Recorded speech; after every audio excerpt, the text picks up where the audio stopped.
Byron Donald says Kamala Harris is responsible for the inflation that we're experiencing now. I want you guys to watch this clip of him on the Breakfast Club and then tell me what you think. This inflation, which by the way was brought to us by Kamala Harris, has really slowed down people from being able to excel. By Kamala? Yes. Vice president. Oh, Charlemagne. Still the president. Charlemagne, listen, man.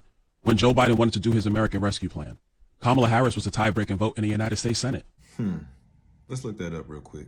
Here we are on Ballotpedia. As you can see, on March 4th, 2021, the Senate voted 50-50 on a motion to proceed with debate on the American Rescue Plan Act of 2021. Harris broke the tie to affirm the motion. She broke the tie that started this inflation that has hurt so many people in our country. Larry Summers was the Treasury Secretary for Bill Clinton. He was an economic advisor to Barack Obama. He said that the American Rescue Plan that Joe Biden wanted, that Kamala Harris was the tie-breaking vote in the United States Senate, would create a massive inflation that we have not seen in a generation. Well, guess what? Larry Summers was correct. Larry Summers. Quick Google search on Larry Summers. Key ex-Obama advisor says Biden stimulus is too big. This is from February 5th, 2021. Larry Summers, the top economic advisor to former President Obama, warned in an op-ed on Friday that President Biden's proposed COVID-19 relief package is too big and could overheat the economy. Summers, the Treasury Secretary under former President Clinton, wrote in the Washington Post that the proposed $1.9 trillion stimulus could ignite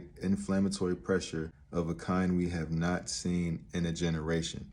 A generation is 40 years. That's why it says in this other article, From the Hill, Larry Summers blasts $1.9 trillion stimulus as least responsible economic policy in 40 years. The question that comes to my mind then, because this was in 2021, is there any type of reporting specifically for me? It would need to be on a left-leaning website so that when I show it to you, you don't think it's right-leaning bias. Are there any outlets on the left that say that he was right? America's inflation surge continues. A new report shows prices on everyday items jumped in June with the largest increase in more than 40 years. These are prices that we haven't seen in 40 years, just like the guy said.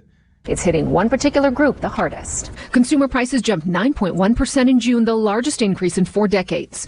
A look inside the numbers shows the cost of rent rose at a rate not seen since 1991. Prices at the grocery store saw the largest one-year increase since 1979, and gas soared nearly 60% in the month of June. It really impacts lower household incomes much more dramatically than anyone else. That could be a coincidence, or it could actually be the symptoms of this plan that Kamala broke the tie on. My question to you is, do you think that she's to blame for the inflation that we're experiencing right now because she was the tiebreaker? All opinions are welcome in the comment section. I'll see you on the next one. Peace.